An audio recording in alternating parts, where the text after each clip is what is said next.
Inače se prva pojavila još 1913. godine. Sastavio je Britanac, britanski časnik. Objavio je u obliku kristala i to je odatle krenulo. 12 godina poslije ona se pojavila i u Hrvatskoj. 1925. godine skladatelj Nikola Plemeniti Faler objavio je križaljku u mjesečniku Pariška moda koji je izlazio u Zagrebu. Ostalo je povijest. Dan D vezan je uz enigmatiku. Kako? Na čudesan način. Dan D je bio 6.6. U svibnju su se u Daily Telegraph počele pojavljivati križaljke sa kodnim imenima iz operacije. To je izazvalo veliku pomutnju, pa je recimo plaže na kojima su se iskrcavali saveznici, Utah pojavila se u križaljci, Omaha pojavila se u križaljci. Sam naziv operacija, Overlord, pojavio se u križaljci. Neptune, kodno ime isto iz operacije, pojavilo se u križaljci. To je zamalo odložilo samo iskrcavanje, uhapsili su sastavljača, međutim ispostavilo se da on stvarno nije imao nikakve namjere špijunirati ili odavati Njemcima ta kodna imena. Slobodno možemo reći da svakog dana izlazi jedno izdanje sa 50-ak stranica u Hrvatskoj, onda bi se to moglo lako izračunati koliko je da se radi o 1.000.000 križaljki koje se mjesečno objave u Hrvatskoj.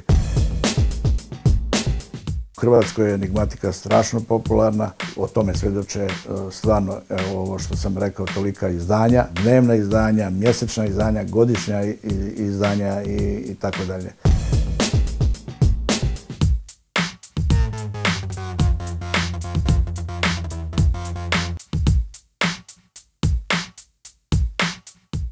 Podjela križaljki je na klasične i skandinavke. Klasične križaljke su one obrojčane unutra ili vanjski, a gdje su pitanja dana i podvodoravno i okomito izvan lika. Skandi križaljke su sa opisom pitanja unutar lika križaljke. Talijanka je varijanta klasične križaljke u kojoj nema crnih polja, u kojoj se sa strane ili ispod lika naznači koliko u redu ili u stupcu ima crnih polja i rješavač ih sam ucrtava. Klasična križaljka može se pojaviti u inačici šifromanka ili kriptogramka, gdje su slova dana brojkama, pa jedno slovo odgovara jednom broju. Isti broj je isto slovo. U kriptogramki 3 su mogućnosti za od 3 slova jedan broj. To je najteža križaljka. Najpopularnije su skandi križaljke, uvjerljivo najpopularnije skandi križaljke i gotovo 70-80% svih križaljka koji izlaze u Hrvatskoj su skande. Ideal je napraviti križaljku od imenica u prvom licu jednine. Naravno da je to vrlo teško, pa se koriste i druge vrste riječi. I pridjevi, glagoli, zamjenice, veznici i tako dalje. Neke su zabranjene, kao što su pridjevi, kvalitativni, koji se ne mogu koristiti osim u srednjem rodu.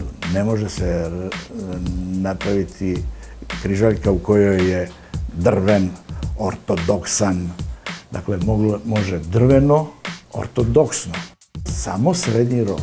Često se čuje to zašto, kako, ko je to izmislio, međutim to je prešutno pravilo i tako dalje. Raspored crnih polja je također vrlo bitan.